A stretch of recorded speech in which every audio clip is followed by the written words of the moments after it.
आप देख रहे हैं जय भारत टीवी। भारत माता की राष्ट्रीय शिक्षक संघ जिंदाबाद, जिंदाबाद, जिंदाबाद, जिंदाबाद, जिंदाबाद। राष्ट्रीय शिक्षक संघ जिंदाबाद, जिंदाबाद, जिंदाबाद। शिक्षक एकता जिंदाबाद, जिंदाबाद, जिंदाबाद।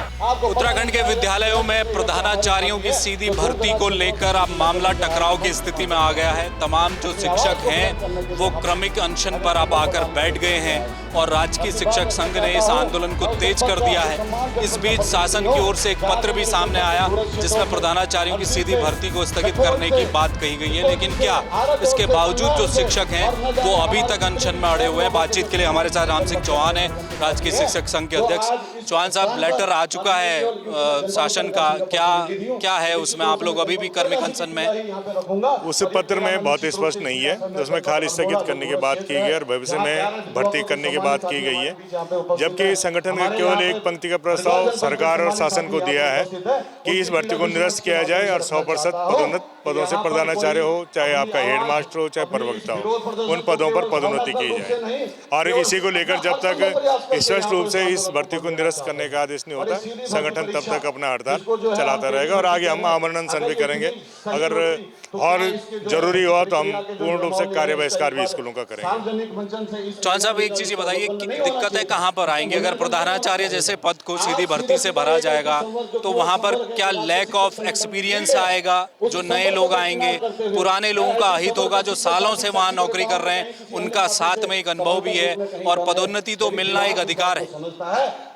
असल में सबसे बड़ी दिक्कत ये हो गई है कि ये राजकीय शिक्षक संगठन के हितों पे सरकार ने डाका डाला है, क्योंकि यहाँ मात्र जो प्रवक्ता हो उसे 2 पद पूरे सेवा काल में 2 वर्ष उसके पदोन्नति के मिलते हैं और जो हमारे एलटी के शिक्षक का 3 मिलते हैं। और वो भी अगर 50% आप उसे छीन लोगे, उसका अधिकार छीन लोगे तो अन्याय है।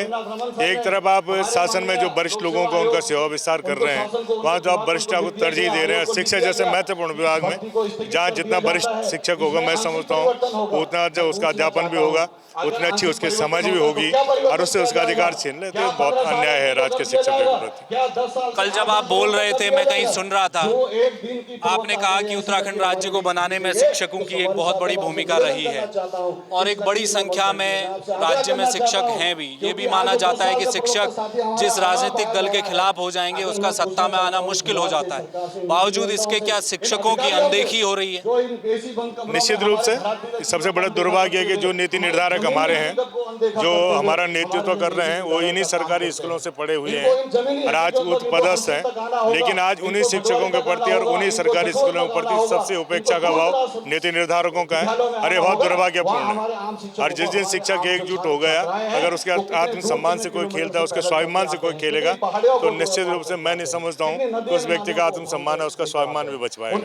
क्या आप लिखित आश्वासन मांग रहे हैं मंत्री से, या वो कोई बयान दें, स्पष्ट करें कि भविष्य में इस तरह की सीधी भर्ती नहीं होगी? लिखित आश्वासन आप लोग? बिल्कुल, संगठन चाह रहा है कि अगर तत्कालिक रूप से उसे निरस्त नहीं किया जाता है, ठीक है, मैं समझता हूं कि उसे कैबिनेट में आना है, उसे विधायिका में भी आएगा, लेकिन फिलहाल अगर लिखित आश्वासन हमारे सचिव जी द्वारा या माननीय मंत्री शिक्षा जी द्वारा या सरकार द्वारा हमें दिया जाता है कि ये भर्ती भविष्य में निरस्त कर दी जाएगी और सारे जो पद हैं उन्हें पदोन्नति से भरा जाएगा, तो हम अपना आंदोलन वापस ले लेंगे। स्कूलों की अभी क्या स्थिति है राज्य में? स्कूलों में हमने अभी जनपदवार हमारा धरना है, जैसे आज हमारे अल्मोड़ा, उत्तरकाशी और आज हरिद्वार जनपद के शिक्षक यहाँ पे हैं, तो पूर्णतः ही वहाँ से निश्चित रूप से शैक्षिक कार्य में व्यवधान हो रहा होगा। बहुत कम 1-8 शिक्षक हो सकते हैं, अधिकतर जो विद्यालय आज हमारे बंद हैं और आगे अगर इसी तरह चलता रहा तो हम पूर्ण रूप से कार्य बहिष्कार करेंगे। बहुत शुक्रिया। धन्यवाद। तो ये राम सिंह चौहान है जो कि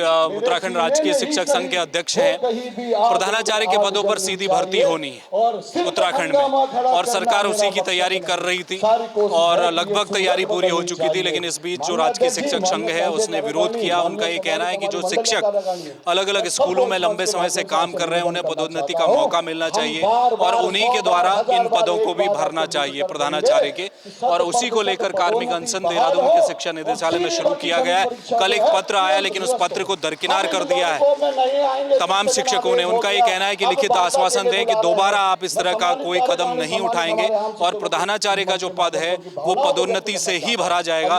इस बात का लिखित आश्वासन जब तक शासन के स्तर से नहीं मिलेगा तब तक ये लोग बैठे रहेंगे धरने पर। और जनपदवार, कल भी अलग अलग जनपदों के शिक्षक यहाँ आकर बैठे थे, आज कुछ जनपदों के शिक्षक बैठे हैं। इस दौरान वहाँ व्यवधान शिक्षण संस्थानों में हो रहा है। आने वाले समय में स्थिति और विकराल हो सकती है। कैमरामैन मयूर उपाध्याय के साथ हेमगढ़, जय भारत टीवी।